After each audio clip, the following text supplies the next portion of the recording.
Here is Dr.Naeem from Pakistan. He is here now. He's going to present fiscal sustainability and macroeconomic performance way forward for Pakistan and Turkiye. Hocam, floor is yours. You have 30 minutes. Then we may have some questions after your presentation. Okay, you can start whenever you want.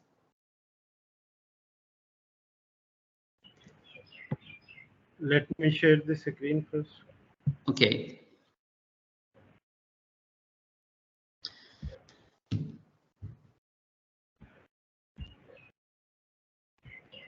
There is a share option, I think, on the right side of the screen. Yeah. Yes. Hocam, there's a paylaş in Turkish. Okay. Yeah, yes, we can see it. Can you see? Yes.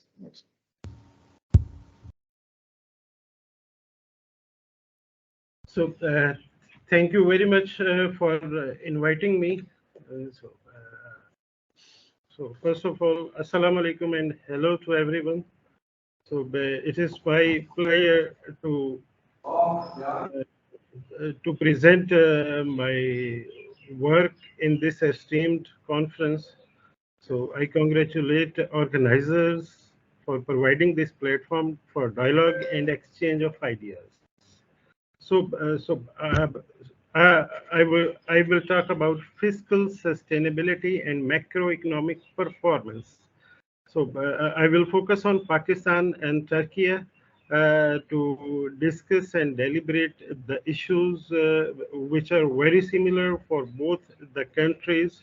So considering the history of both the countries, so for instance, both the countries share not only remarkable historical and cultural ties, but also confront similar challenges and opportunities when it comes to their fiscal landscape and macroeconomic trajectories.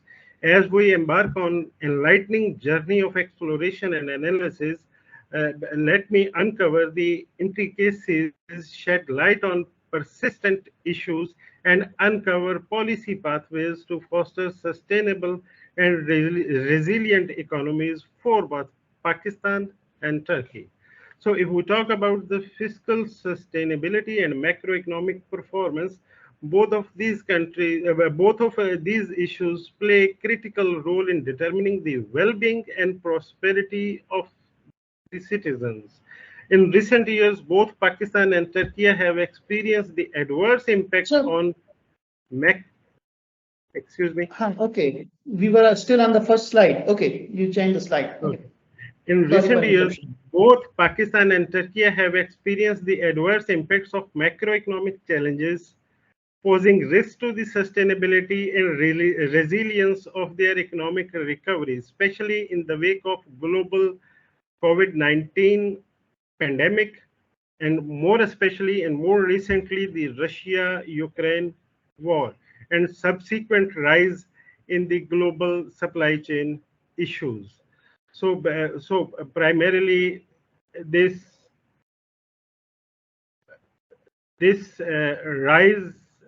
led to rise in inflation from commodity prices and energy prices primarily. So it is imperative to turn our attention to analyze vulnerabilities and also explore transformative powers of structural reforms that are direly needed from my viewpoint for both the countries. So if we talk about Pakistan, Pakistan is a country which is blessed with immense potential and resilient population and embarked on a journey to tackle long-standing fiscal and macro issues. However, despite significant stride in recent years, Pakistan continues to grapple with high level of public debt, persistent current account deficit, and challenges in revenue mobilization.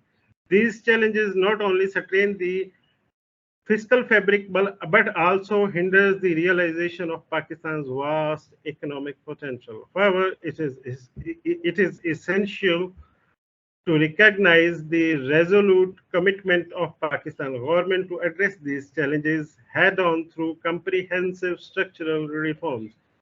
So fiscal discipline is very important. When we talk about fiscal discipline, we try to focus on tax administration, investment-friendly policies. So we direly need an environment which is conducive to this sustainable growth, so that this macroeconomic volatility may not hamper the economies and welfare of the population. So if we talk about Turkey, this is a country bridging continent and cultures and demonstrated remarkable resilience and dynamism throughout its history. Nevertheless, Turkey has encouraged its fair share of macroeconomic vulnerabilities. Again, likewise, the issues which are being faced by Pakistan, Turkey is facing public debt burden, external sector imbalances, and inflationary pressures. So after 20 years or so, Turkey is witnessing the highest inflation in the country.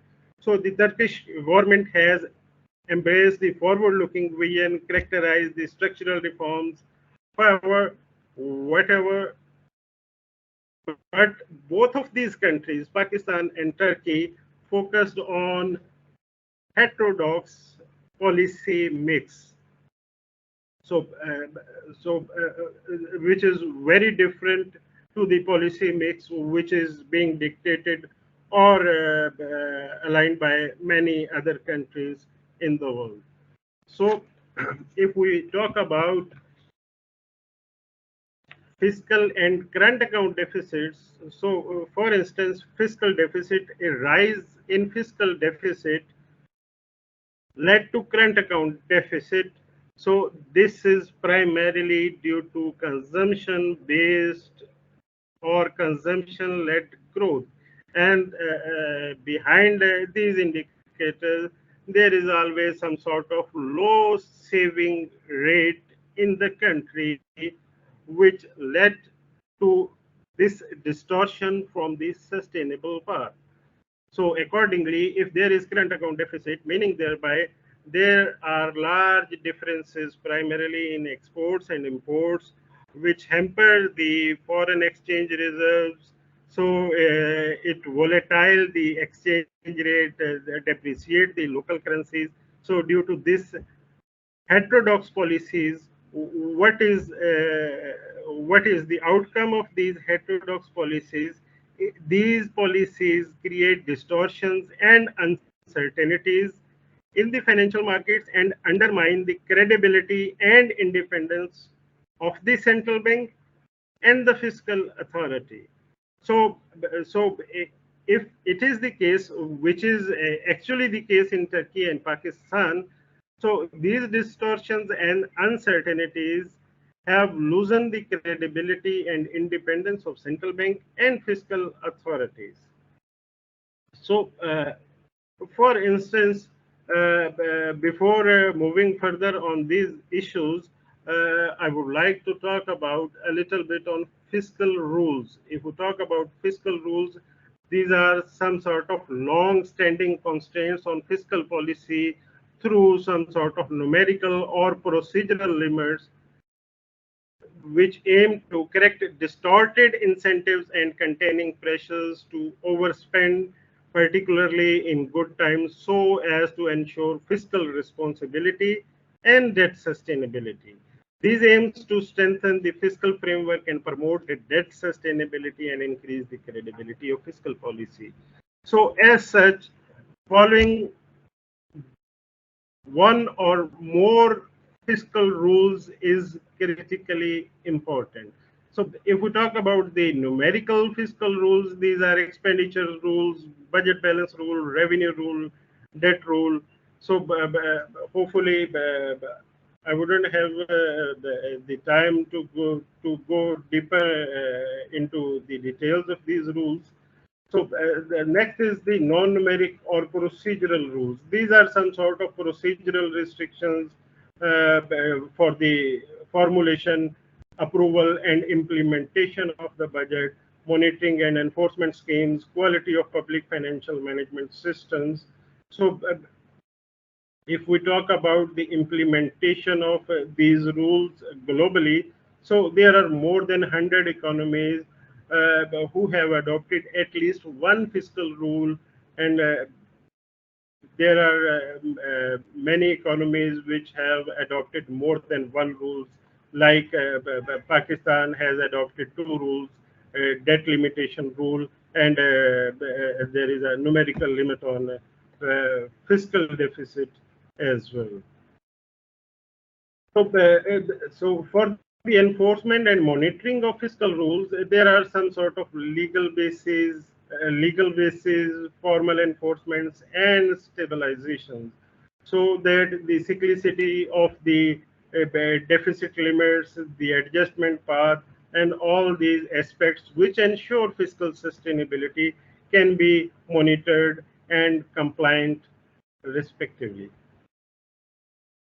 So if we look into the Pakistan's macroeconomic outlook, then we will discuss the data of Turkey as well.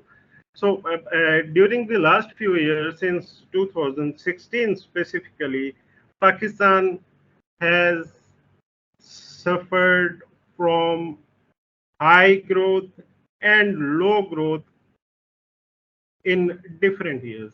For instance, in 2020, we witnessed an economic growth of -1.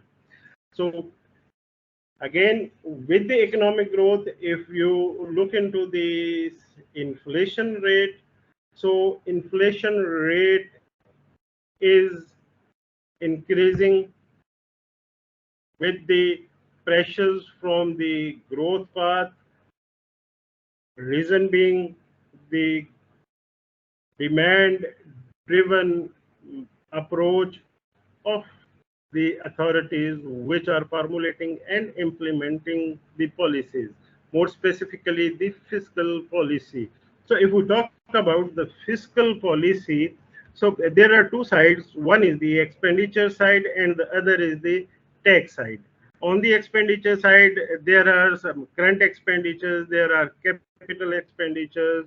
So if we go much deeper into both of these expenditures, then we can have, for instance, the salary budget, defense budget, markup payments, and so on. So unfortunately,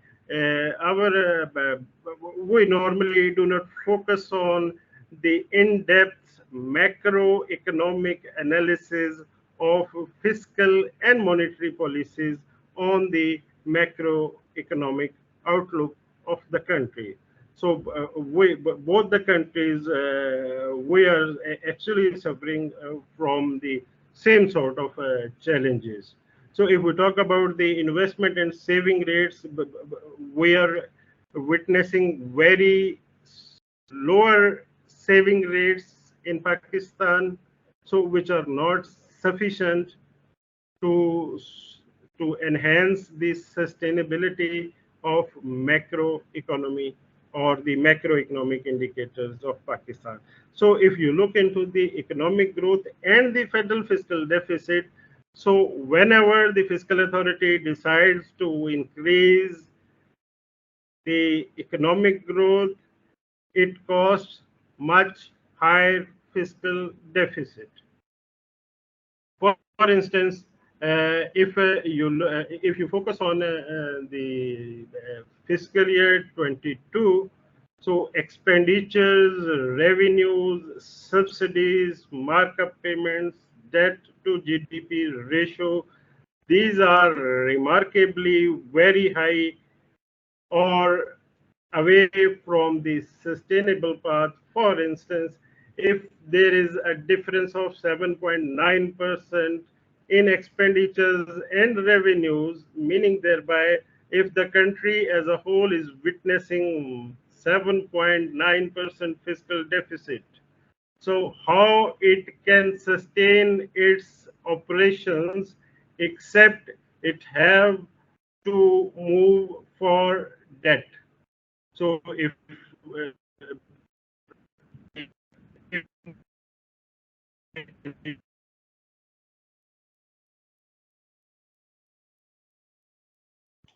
Yeah, I think you have a technical problem. Excuse me. Sorry, Dr. Naeem. Yeah, we couldn't hear you because of technical problem. Yeah, you can continue. Okay. If we focus on external side, if there are huge differences between export and import, that led to high current account deficits. For instance, it was 17.4 billion US dollars in Pakistan, which is around 4 or 5% of GDP. So ultimately, you have to focus on the external sources for financing. So it creates pressure on the exchange rate, and ultimately, it led to rise in prices and hamper the growth trajectory. So likewise, if we focus on the macroeconomic outlook of Turkey, so if we talk about real GDP, inflation, deficit, debt, trade balance, or current account balances, these are simply not sustainable, and there is only one root cause, which is the fiscal side of the economy. So for all practical purposes, we need to focus on fiscal sustainability. So another aspect which must be discussed at this stage is both the countries are highly vulnerable to the supply side shocks. For instance, Russia-Ukraine war have serious externalities on Turkey and Pakistan economy. And there is no easy solution except to focus on fiscal discipline, focus on external side of the economy. Otherwise, this cannot sustain for a longer period. So if we talk about the sort of policies to ensure fiscal sustainability, so both of these countries require fiscal reforms as a top priority. By fiscal response, we mean we need to enhance fiscal discipline and control government spending through improved expenditure management and efficiency. We need to strengthen tax administration, broaden the tax base, combat tax evasions to enhance revenue generation. We need to implement reforms to improve the transparency, accountability, and efficiency of public procurement processes. So accordingly, Turkey need financial sector reform like strengthening the banking sector, supervision and regulations, or promote financial inclusion and develop capital markets to diversify funding sources and deepen financial markets. So on the labor side, labor market flexibility is required to enhance, promote vocational trainings, encourage entrepreneurship and innovations, and infrastructure investment. So in infrastructure development, a comprehensive infrastructure investment plan is required to improve transportation network, energy infrastructure, and digital economy. And for energy economy, there is requirement to enhance the dependence of indigenous resources. So if we talk about these tax reforms, investment climate reforms for Pakistan, there is need to streamline business regulations and reduce bureaucratic hurdles, improve ease of doing business, develop special economic zones and provide incentives, and foremost, the agriculture sector reforms. So we need to modernize the agriculture practices through improved irrigation system and research and development, enhance the access to credit, market linkages, technical assistance, promote value addition and agri-businesses to increase agriculture export and reduce post-harvest losses. So accordingly, another aspect is education and skill development, and the last one is energy sector reforms. So more technically, these are some sort of broader areas which need to focus on to include these agenda items in the structural reforms both in Turkey and Pakistan, so that the relevant stakeholders can be engaged to specify any regulatory changes or to improve transparency and so on. So if we want to embark journey, we need to focus on detailed, deliberated policy analysis through some sort of structured and well-behaved analytical tools which are available in statistics and more especially the econometrics. For instance, we need to focus on a detailed working on fiscal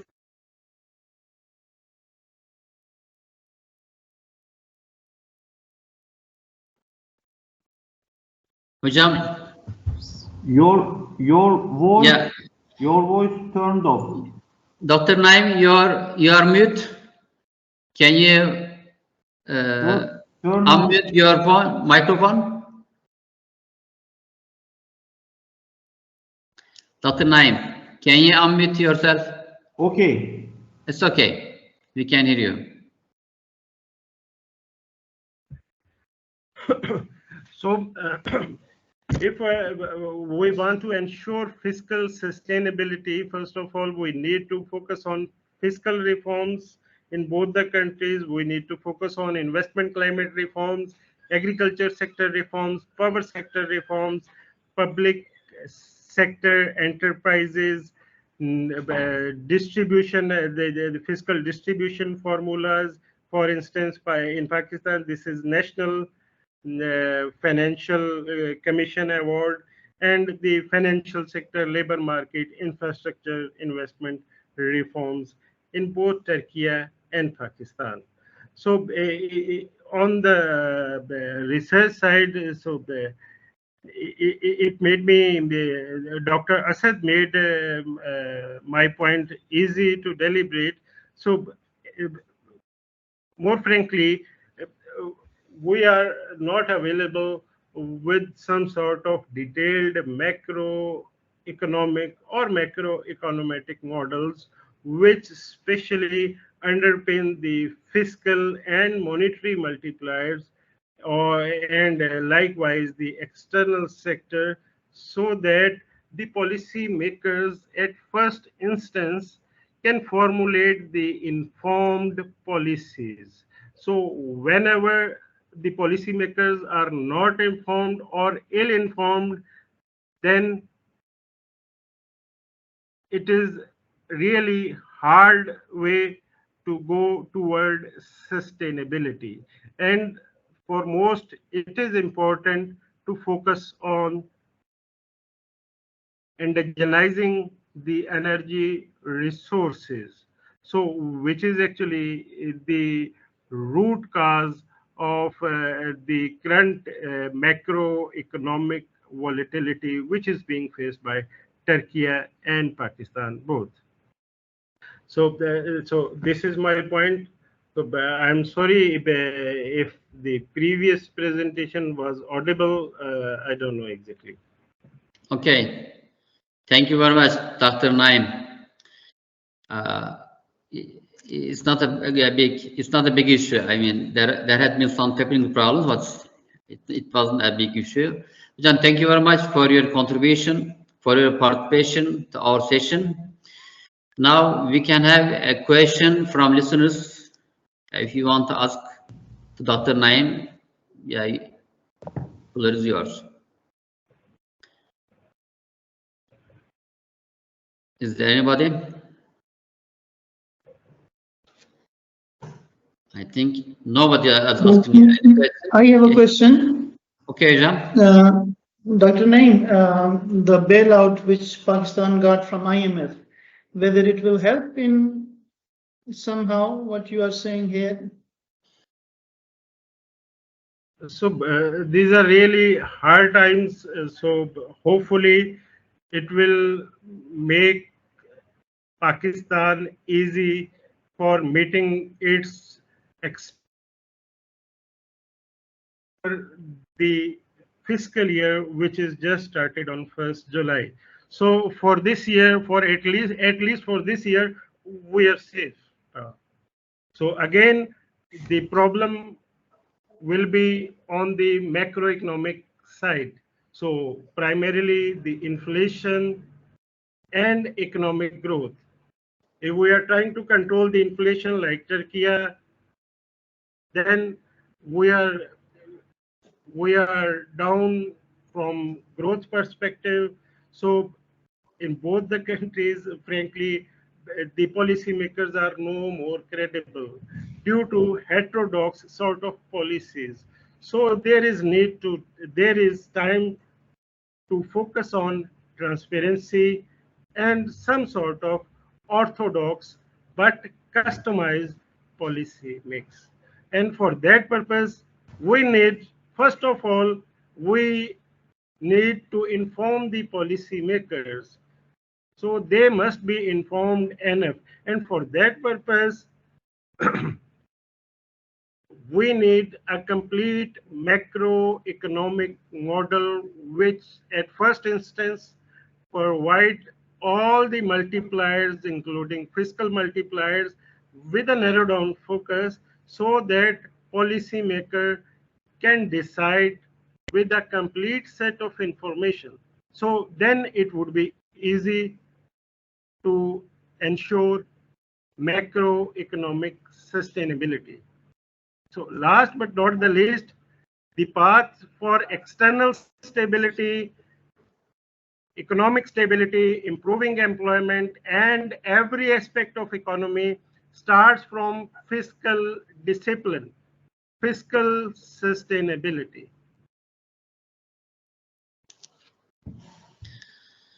Okay. Thank you, Dr. Naeem. Is there another question?